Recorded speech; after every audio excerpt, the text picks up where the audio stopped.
Hi, welcome to this session. We have with us Kaushik Shaparia. He's the CEO of Deutsche Bank India.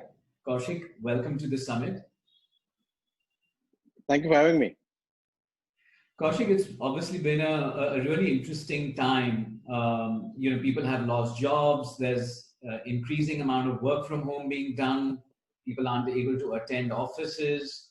It is a time of crisis. And what is the last sort of 3 quarters, taught you as a leader, as an organizational head, in terms of the crisis management approach? Well, like you rightly said, it is an unprecedented scenario which none of us had really planned for. I'm not aware of any company which would have planned for a zero sales. People plan for 20%, 30%, and sometimes when they look at a downside scenario, maybe 40, 50% sales. But to have no sales in some industries and to be completely shut down is not in any BCPs which we would normally find. And it's not only the economic part of it, but I think it's also the personal part of it, which is very unprecedented. And sometimes when we look at it and in forums like this, we try to take a look at it more from an economic perspective, which is important, no doubt. But I think from a people perspective and the health and well-being really getting impacted, and your whole edifice of how you want to lead your life gets impacted. And to lead a team which is struggling to manage things on a personal basis and still get them focused as much as possible on the economic aspect of their responsibilities is really something which none of us has ever looked at before. And I think it's been a learning day by day. For us in Deutsche Bank, we were a bit lucky because I think we planned a bit around this in Asia when there were a few lockdowns in some smaller countries. We decided to test it out way before the lockdown happened in India. So we were a couple of weeks ahead of the curve in that sense. So we were actually in a better position from a logistics perspective, for example, to how to get people working from home, etc. And we were able to address some of the teething issues to how to get some of our processes more digital than they were before. So we've been reasonably successful. I would say more than 95% of our team members continue to work from home. And the few which need to come to office is more from a regulatory perspective, that you need to keep your branches open and you need to have people manning the counters, etc. But we still promote a lot of digital stuff. So I think that the learning of managing an organization of people who have to focus themselves first on their personal well-being and then onto their professional part.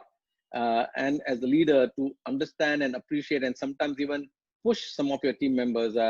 I've had a few cases where people who were operating from remote locations or far off used to travel 2 hours to office and 2 hours back. And they used to do their work while they were in office, accessing the firm's systems. Once we put the systems in their home and got them connected, they could access 24/7. And some of them, we had to wean them away, the reverse, saying, guys, you have a family at home, you have a responsibility towards your kids and your parents, etc. Why don't you help at home a bit more too, right? So we had a reverse problem, good one at that. So I think it's been a learning for all of us. I think especially for leaders, I think the biggest thing coming in is the understanding of people and empathy for people's circumstances. I think has been, there are some people who are with it, and there are some people who have to learn it. And I would probably say that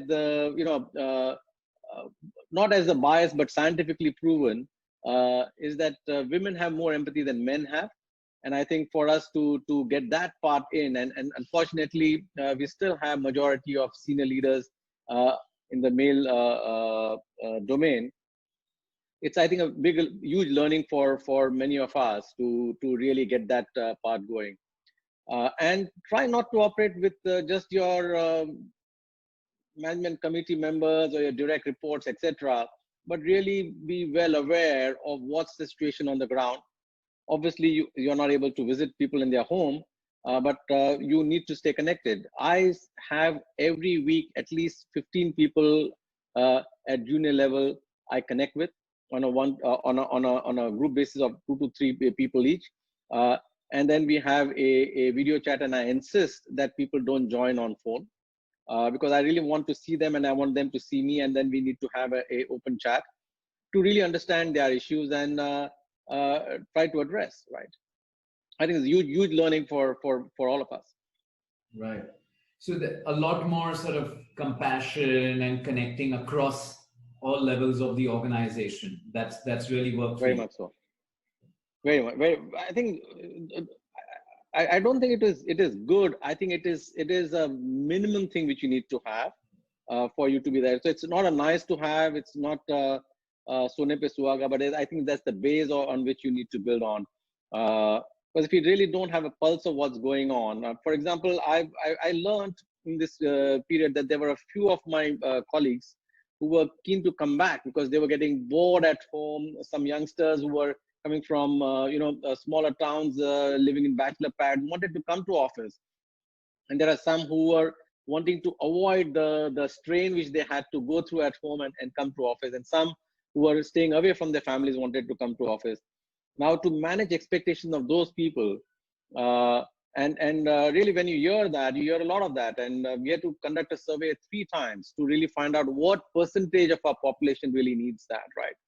And we've still found that not a majority really want. It's a very small minority, but we can't ignore them. We need to find ways to engage them. So we had to come with more employee engagement programs to get them involved. Some quiz shows, some Zoom calls, some luncheon together, some music shows, some quizzes, because people need to be involved, especially those who are by themselves, right? Sure. And they shouldn't be left alone. You mentioned something interesting about the blurring of lines between work and life in one of the examples you mentioned. And I'm sure that's happened even at your level for you personally. So how has the last 8-9 months been for you as a leader, as an individual? I'm sure there are a lot of personal learnings that we can take some good ideas from. Yeah, sure. I think as far as blurring the line between personal life and work life, I think for some of us it has always been the case in a way, because like I said, some colleagues need to come to office to work, otherwise they can't. But in my role, I'm available all the time because I've got colleagues overseas I need to connect with. Sure. Clients may call at any point of time and they require support or answer or something like that. You may have a risk issue coming up suddenly and you need to convene and address it. So from that perspective, no major change. But what is a big change which has taken place is the fact that you have to recognize where you are. Especially when you talk to people, you find some have old parents they have to look into. Some have people with some comorbidities. Some have young children. Some have no help at home. Some have constraints because of the space they have in their house. When I look at my condition, I have none of those. The only thing which has been a big strain for my wife and I is that when we moved back to India, we left our children overseas who are working overseas. So we live as empty nesters. So we just miss that interaction with our children, which has been, I mean, they're grown up adults, but they're still children. So you really miss that part has been the toughest for us.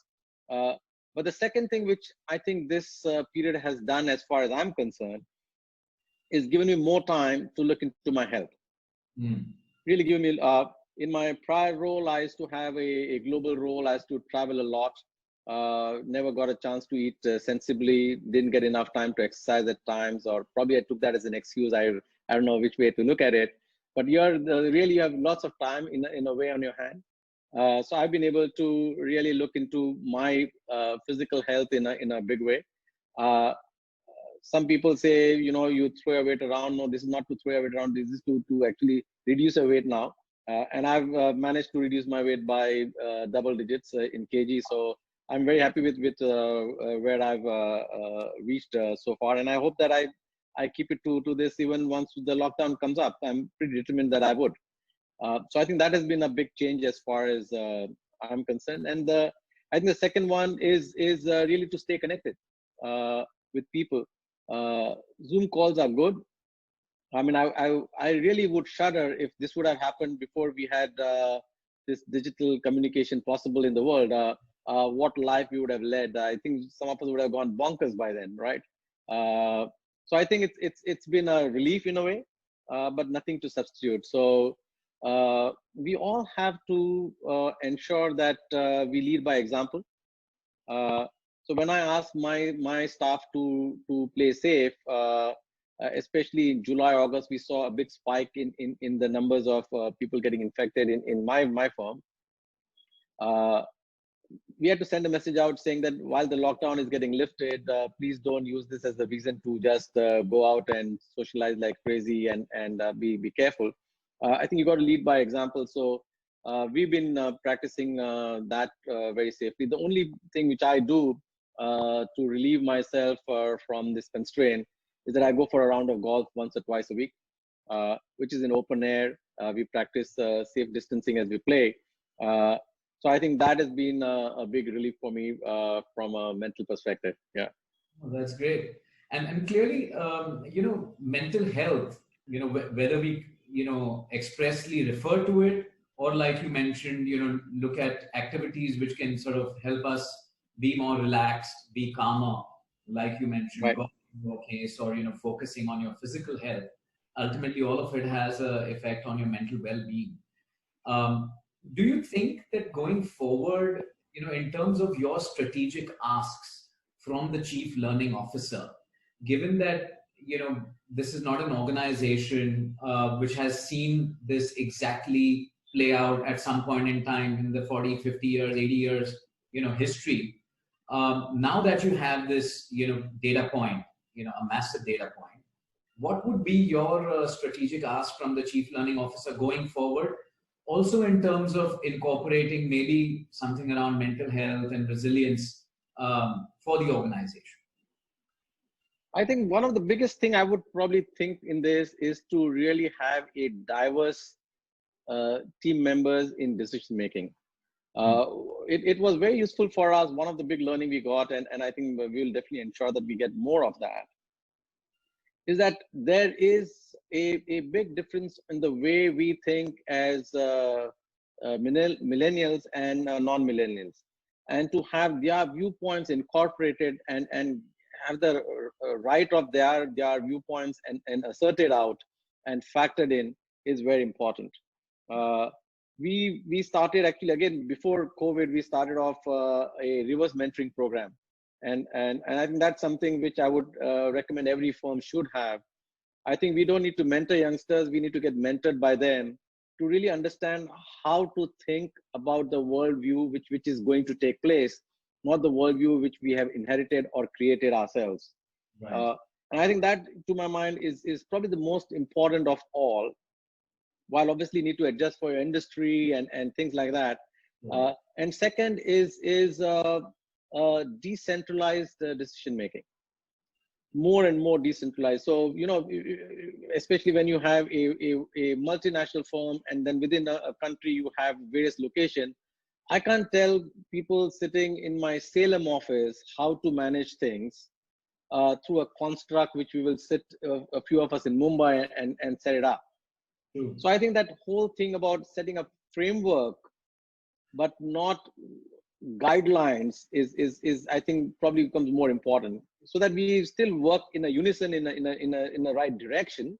Sure. But we need to customize things more and more. I think that, so that decentralization of execution around a purposeful direction where we all proceed together, I think is not that this is a new mantra in a way, but I think it becomes even more paramount important.